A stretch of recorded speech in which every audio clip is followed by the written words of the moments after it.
अरे माँ जी, जल्दी चलिए, देखिए आपके घर के बाहर एम्बुलेंस आई है। गायत्री भागती हुई दरवाजे पर आती है। तभी उसकी बहू चांदनी को एम्बुलेंस से बाहर लाया जाता है। हे भगवान, ये मेरी बहू को क्या हो गया? एक्सीडेंट हो गया माँ जी। अरे लेकिन ये कैसा एक्सीडेंट है?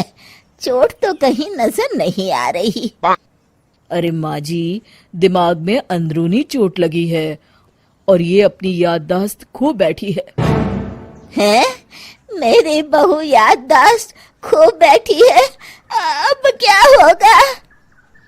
अब फिक्र मत करिए, बस इनका अच्छे तरीके से ख्याल रखिए। मैंने दवाइयाँ दे दी हैं, अब मैं चलता हूँ। अगले दिन, अब तेरी तबीयत कैसी है बहू? बहू? किसकी बहू? हम भैरवगढ़ की ठाकुर विक्रम सिंह की बेटी रूपवती हैं। हम एक राजकुमारी हैं और तुम हमारी दासी हो बुढ़िया। अरे बेटा विशाल, बहू कैसी बहकी बातें कर रही है। अरे कुछ मत पूछो माँ, रात को मुझसे अपने पैर दबा रही थी। सर पर चोट लगने की वजह से इसका दिमाग पूरी तरह खराब हो गया है और ये अपने आप को राजकुमारी समझ रही है। तभी वहां चांदनी आ जाती है। तुम दोनों यहाँ क्या खुसुर फुसुर कर रहे हो? कहीं तुम दोनों मिलकर हमारे खिलाफ कोई षड्यंत्र तो नहीं रच रहे हो? हम तुम्हारा सर तलवार से उड़वा देंगे, समझे? अरे नहीं नहीं राजकुमारी जी, हम तो आपके सेवक हैं। भला हमारी इतनी हिम्मत?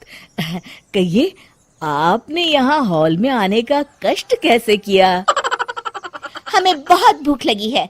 ए दासी, जल्दी से हमारे लिए भोजन का प्रबंध करो। आज हम शाही कबाब खाएंगे। विशाल अपनी माँ को चांदनी की बात मानने के लिए इशारा करता है। ठीक है राजकुमारी जी, मैं अभी आपके लिए भोजन लेकर आती हूँ। इस तरह विशाल और उसकी माँ ना चाहते हुए भी चांदनी की जी हजूरी में लगे रहते हैं।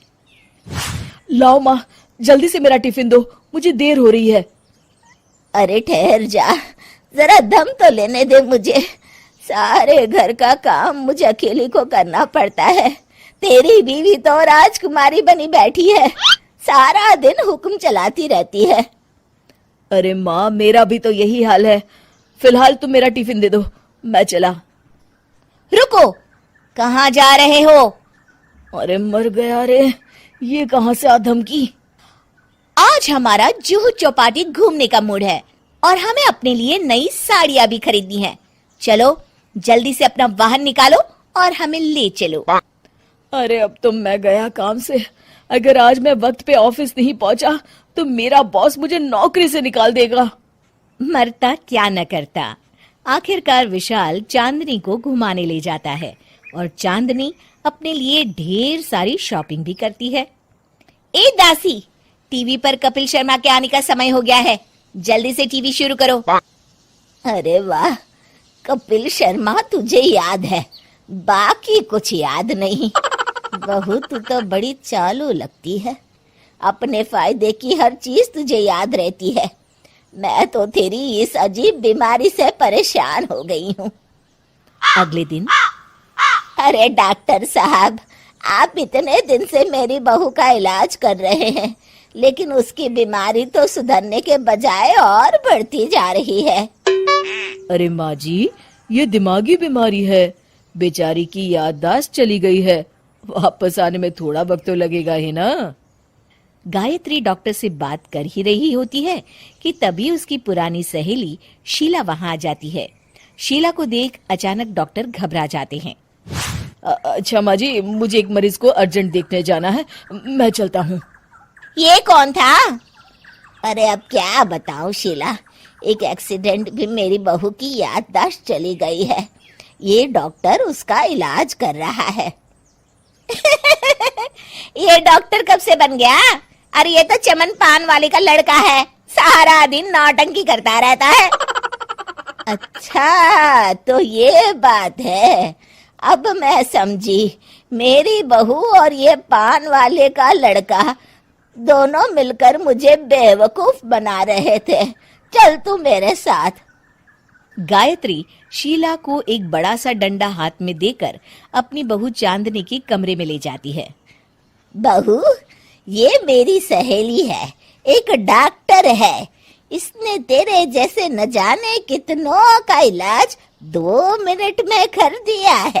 इसका कहना है कि सर पर जहाँ चोट लगी हो, अगर उसी जगह दोबारा किसी बड़े डंडे से जोर से मारा जाए तो मरीज की याददाश्त वापस आ जाती है। देख, हम डंडा भी लाए हैं। अपनी सास की बातें सुनकर और हाथ में बड़ा डंडा देख चांदनी घबरा जाती है। अरे बाप रे, मैं तो फंस गई। इस डंडे की एक बार की वार से ही मैं तो चारों खाने चित हो जाऊंगी। अब क्या करूं, क्या करूं, क्या करूं? लेकिन गायत्री, डंडा सर पर ठीक उसी जगह लगना चाहिए जहाँ चोट लगी है। अरे तू चिंता मत कर, 2-4 बार मारूंगी तो एक बार तो सही जगह लग ही जाएगा ना। चल बहू, तैयार हो जा।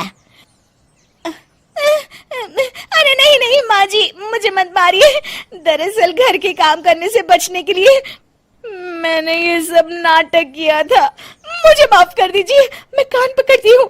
दोबारा ऐसी गलती कभी नहीं करूंगी।